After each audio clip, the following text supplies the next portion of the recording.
She shouted, "You're too nice. Women want bad boys." Before leaving me, I said, "Good luck." When her bad boy got arrested and she called me for bail money, nice suddenly looked attractive again. I, 32 male, am sitting here looking at 19 missed calls from my ex-girlfriend while sipping coffee in my peaceful apartment. 2 months ago, she told me I was too boring and too nice for her. Now she needs $8,000 for bail money. Life's funny like that. Met Jade, 28, about a year and a half ago through mutual friends. She worked at a marketing firm. I'm an accountant at a mid-sized company. Not exciting, but stable.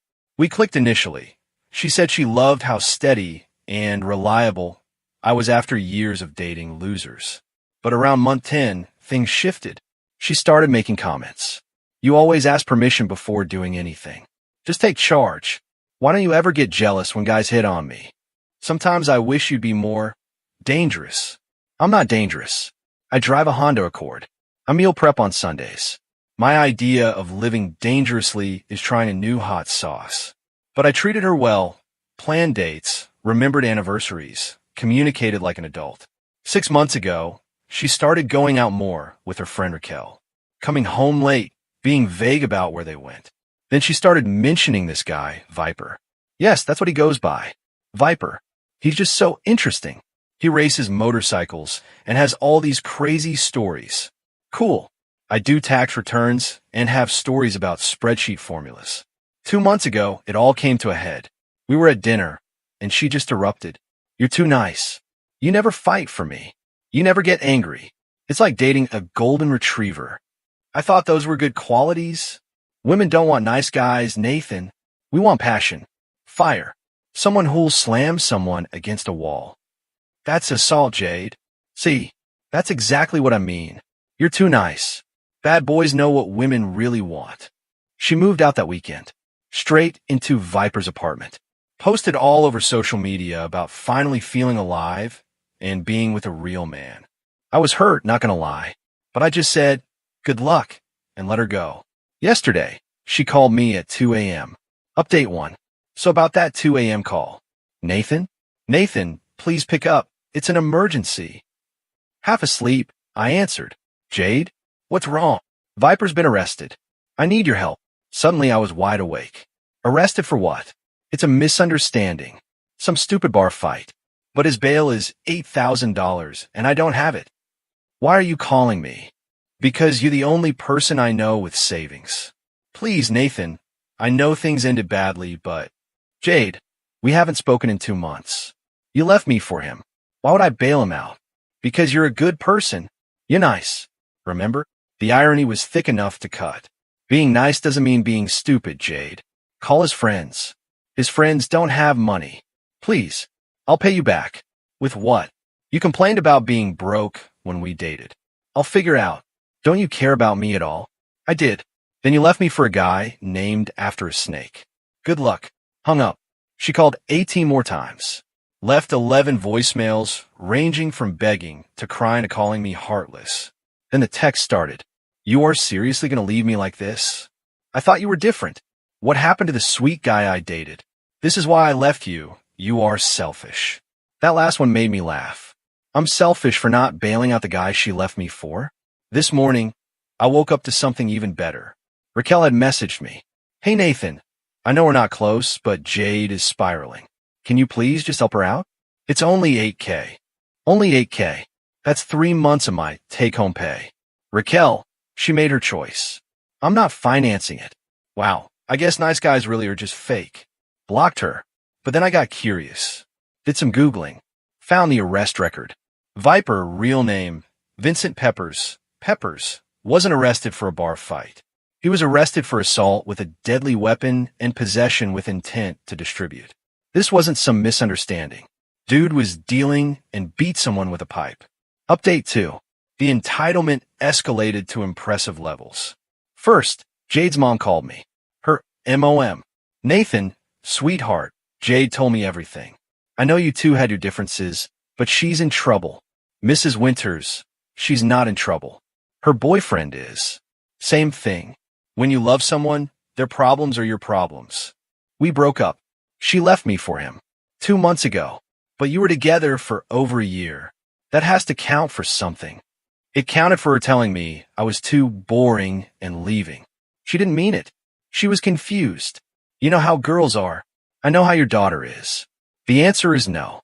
She called me cruel and hung up. Then came the real manipulation. Jade showed up at my work. Security desk called up saying I had a distressed visitor. She looked rough, hair unwashed, makeup smeared, wearing pajama pants in public. Nathan, please, I'm begging you. You need to leave. This is my workplace. I'm not leaving until you help me. Then security will escort you out. How can you be so cold? You said you love me. I did. Past tense. You left me for excitement, remember? Well, this is pretty exciting. He's going to get hurt in jail. He's not built for it.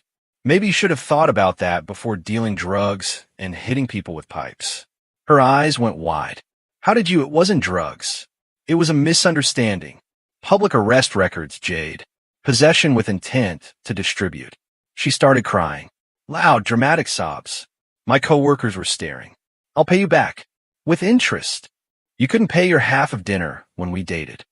I'll do anything. Anything. Her eyes lit up with hope. Yeah, do this. Leave me alone. Security ended up escorting her out when she wouldn't leave. My boss was understanding, but warned me to handle my personal situation. That evening, I got a call from an unknown number. It was Viper calling from jail. Yo, you Nathan? Yes. Listen here, you little bitch. Jade says you got money. You're gonna bail me out. No, I'm not. You think you're tough hiding behind that phone? When I get out, are you threatening me? While being recorded on a jail phone. Silence. That's a crime, Vincent. Oh, sorry, Viper. How you know my public records? Just like this recorded call will be. Good luck with your case. Hung up. Immediately called the police to report the threat. They took a report and said they'd add it to his file. Update 3. Things got absolutely unhinged. Jade created a GoFundMe. Helped save an innocent man from a broken system. She wrote this whole sob story about how Viper was falsely accused, and they were young and in love and needed help fighting injustice. It raised $63. She then mass messaged everyone we mutually knew, including MY family, asking for money. My sister sent me screenshots. Hey, I know you're Nathan's sister. We were together for a long time, and I'm in desperate need. Can you Venmo me whatever you can spare? My sister replied, didn't you dump my brother for being too nice? That's not relevant right now. My sister sent her a link to a job listing website. My mom got a message too. Jade went full manipulation mode with her, talking about how she'd always seen her as a mother figure. They met twice, and how she was scared and alone. My mom, savage queen that she is, replied, you're alone because you left my son for a criminal. Choices have consequences. But the peak entitlement came when Jade tried to break into my apartment. I have a Ring doorbell, boring purchase, according to her when I bought it. Got an alert at 11 p.m. There she was, trying to use her old key, which I'd changed the locks, obviously. When that didn't work, she started knocking, then pounding, then kicking the door. Nathan, I know you're in there. Open up. I called the police. Told them my ex was trying to break in. While on the phone with dispatch, she started yelling. I just need to talk. You owe me that. I owe her. For what? Being dumped for a drug dealer? Cops arrived in 12 minutes. She tried to run, but they caught her in the parking lot. I pressed charges for attempted breaking and entering and harassment. Her excuse to the cops? I used to live here. When? They asked. 2 months ago. So you don't live here now? No, but she got arrested. The irony of her getting arrested while trying to get bail money for her boyfriend? Poetry. Final update. The conclusion is more satisfying than I could have imagined. Jade spent a night in jail before her parents bailed her out. She was charged with attempted burglary and criminal harassment. Her lawyer got it pleaded down to criminal trespass and a restraining order. She now has a record. Viper? Still in jail. Turns out he had previous convictions, so bail was revoked entirely after the threatening phone call to me. He's looking at 5 to 10 years. The bad boy is now just an inmate number. But here's where it gets really good. Remember that GoFundMe? Someone reported it for fraud since she was lying about the charges. It got taken down, and she had to refund the $63. Her job found out about her arrest. She missed work while in jail and had to explain why. Marketing firm didn't love that their employee was arrested for harassment. She got fired. Her apartment, well, Viper's apartment that she moved into, lease was in his name only. Landlord evicted her since he's not coming back anytime soon. She had nowhere to go except her parents' house. Last week, I got a text from a number I didn't recognize. Nathan, this is Jade on my mom's phone. I wanted to apologize. I realize now that I made mistakes and threw away something good for excitement. I'm in therapy now and working on myself. I understand if you never want to talk to me again, but I wanted you to know that you were right. Nice guys aren't boring. They're stable. And stability isn't boring. It's safe. I'm sorry. I didn't respond. Yesterday, I ran into Raquel at a coffee shop. She tried to act like nothing happened. Nathan, how are you? Good. You? Good. Listen, about everything with Jade. Not interested in discussing it. She's really struggling. Lost her job, her apartment, her boyfriend's in prison. Sounds like the excitement she wanted. That's cold. No, that's consequences. She wanted a bad boy. She got one. With all the bad boy problems. She knows she messed up. Good for her. I'm still not bailing out her boyfriend. He's not even her boyfriend anymore. She's done with him. Let me guess, bad boys aren't as fun when they're behind bars. Raquel had no response to that.